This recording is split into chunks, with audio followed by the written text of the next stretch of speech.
मुख्यमंत्री साहब से है कि क्या बहन की इज्जत 10 लाख रुपए तोली जाती है?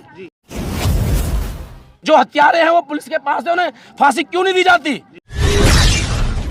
मेरा तो आग्रह जुडिशरी भी है, जो जज बैठे हुए हैं वो भी किसी बेटी के बाप है, किसी बहन के भाई हैं। अगर ये घटना उनके परिवार के अंदर होती क्या 24 घंटे में रिजल्ट नहीं आता? अगर एक पर्स चोरी होता है तो आप 3 दिन में रख देते हैं, लेकिन आज ये बेटी के साथ अत्याचार हुआ है तो क्यों हमें आंदोलन करना पड़ रहा है? भरी धूप में और चिलचिलाती हुई गर्मी में रोड जो है बिल्कुल उबल रही है और उबलती में भी ये सारे लोग जो है वो यहाँ पर बैठ गए। रवि गौतम जी नोएडा से आ चुके हैं यहाँ पर, मैं उनसे भी जानने की कोशिश करूंगा। रवि भाई, अगर आपकी मांगे पूरी नहीं होती तो क्या करेंगे आप? हम पूरे दिल्ली को बंद करेंगे, जन आंदोलन करेंगे। और आप ये देख लीजिए कि आज भी निर्भया जैसी बहन के साथ जो हुआ था लगातार पूरे देश में हो रहा है, खास करके दिल्ली की नाक के नीचे हो रहा है। अगर यही बेटी किसी उच्च परिवार की होती तो अब तक इन लोगों को फांसी दी जाती। ये वही दिल्ली है जहां पर नरेंद्र मोदी के भतीजी का अगर पर्स छूट जाता है तो 3 राज्यों की पुलिस लगती है और पर्स को ढूंढ के लाती है। लेकिन एक गरीब परिवार, एक ऐसी समाज की बेटी की दिन दहाड़े उसका रेप कर दिया गया, उसकी हत्या कर दी गई और उसके सबूत मिटाने का प्रयास किया गया। वही हाल तो यूपी के हाथरस में होता है, वही हाल दिल्ली के अंदर होता है। मैं पूछना चाहता हूँ केजरीवाल साहब से और केंद्र की सरकार से कि दिल्ली के जो कानून है वो दोनों के हाथ में है। क्या हमारी बहन को एक मुख्यमंत्री ये कहता है कि 10 लाख की घोषणा की जाएगी? हमारा जवाब मुख्यमंत्री साहब से है कि क्या बहन की इज्जत 10 लाख रुपए तोली जाती है? हमें इंसाफ चाहिए। हमने लिखा है कि देश के नेता शर्म करो, कोई ऐसा कानून बनाओ जिससे कि तत्काल ऐसे लोगों को फांसी दी जाए। सत्य को प्रमाण की जरूरत नहीं होती। आपने देखा है यहाँ तो कोई जरूरत नहीं है। जो हत्यारे हैं वो पुलिस के पास है, उन्हें फांसी क्यों नहीं दी जाती? और मेरा तो आग्रह जुडिशरी भी है, जो जज बैठे हुए हैं वो भी किसी बेटी के बाप है, किसी बहन के भाई हैं। अगर ये घटना उनके परिवार के अंदर होती क्या 24 घंटे में रिजल्ट नहीं आता? तो अगर प्रशासन उन्हें बचाने का काम कर रहा है, अगर दिल्ली पुलिस या केंद्र की सरकार उन्हें बचाने का काम कर रही है तो ये लोहे के चने चलावर बराबर है। हम लोग मर जाएंगे, मिट जाएंगे, लेकिन अपनी बहन बेटी के मान सम्मान के लिए आखिर दम तक लड़ेंगे। जो निर्णय पीड़ित परिवार का होगा वो पूरे देश के समाज का होगा, क्योंकि जो बहन बेटी से प्यार रखता है वो कतई भी इस चीज़ को बर्दाश्त नहीं करेगा। यहाँ पर सीए पे कानून बन जाता है, किसान विरोधी कानून बन जाता है, धारा 344 हट जाती है। तो यानी कि एक बेटी के लिए कानून क्यों नहीं बनता जिससे कि 24 घंटे के अंदर निर्णय लाया जाए? आज पूरे समाज में, पूरे देश में रोष है। 5 साल 2 साल 2 घंटे बीतते नहीं हैं, हर एक बहन बेटी जो है इन दरिंदों का शिकार होती है। इसके लिए हम केंद्र सरकार को जिम्मेदार बैठाते हैं और उतना ही राज्य सरकार को जिम्मेदार बैठाते हैं। आपने कितने कैमरे लगवाए थे शमशान घाट में? आपने कितनी सुविधा पहुंचाई कि वो बहन पानी लेने के लिए शमशान घाट पर गई? आज वहाँ पर टोटी क्यों लगाई गई? अब केजरीवाल साहब कहते हैं कि हमने पानी फ्री करा है, हमने बिजली की रीडिंग फ्री करी है, लेकिन वो बेटी मजबूर होकर पानी लेने क्यों गई? ऐसी सुविधा उनको क्यों नहीं दी गई? या सरकार देख करके गरीब जहाँ झुग्गी झोपड़ियाँ हैं उन्हें देख करके सुविधा देती है? तो इसके लिए जितने जिम्मेदार केंद्र हैं उतने केजरीवाल साहब हैं।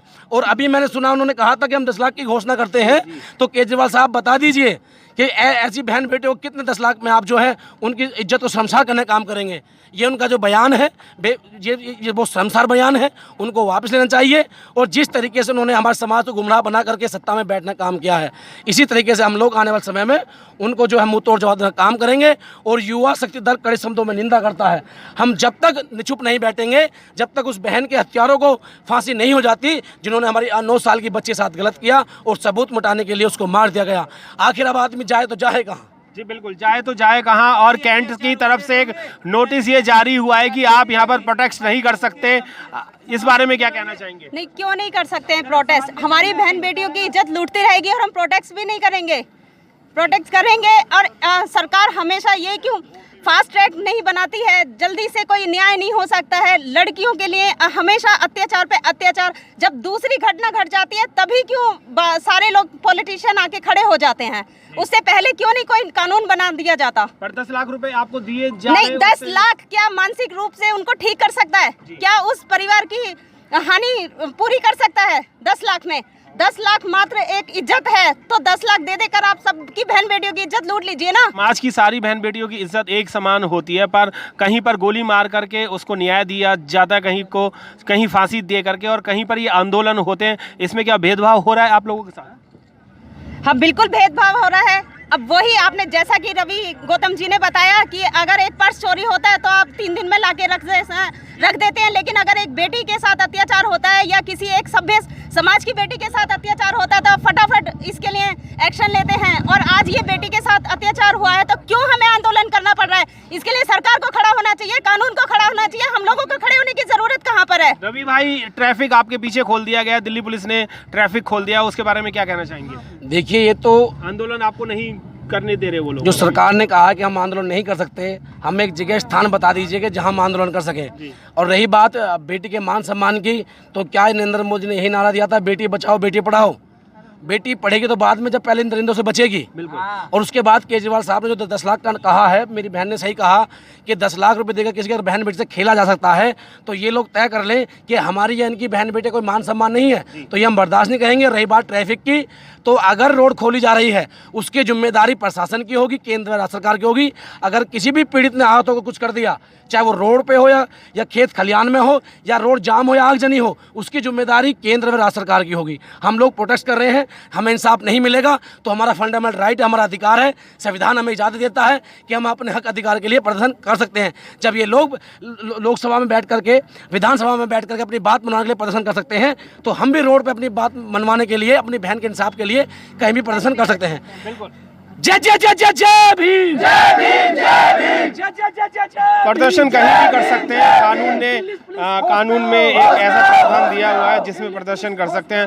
रवि गौतम जो है नोएडा से पूरी टीम के साथ यहाँ पर आए हुए हैं और युवा शक्ति दल जो है वो यहाँ पर पहुँच चुका है और इन प्रदर्शनकारियों के हाथ मजबूत करने के लिए पहुँच चुके हैं। मुर्दाबाद मुर्दाबाद मुर्दाबाद, केजरीवाल मुर्दाबाद मुर्दाबाद मुर्दाबाद, केजरीवाल मुर्दाबाद मुर्दाबाद मुर्दाबाद, नरेंद्र मोदी मुर्दाबाद मुर्दाबाद मुर्दाबाद, केंद्र सरकार मुर्दाबाद मुर्दाबाद मुर्दाबाद, राज्य सरकार मुर्दाबाद मुर्दाबाद मुर्दाबाद, केंद्र सरकार मुर्दाबाद मुर्दाबाद मुर्दाबाद, राज्य सरकार मुर्दाबाद मुर्दाबाद मुर्दाबाद। दिल्ली बहन के हत्यारों को फांसी दो, फांसी दो, बहन के हत्यारों को फांसी दो, फांसी दो।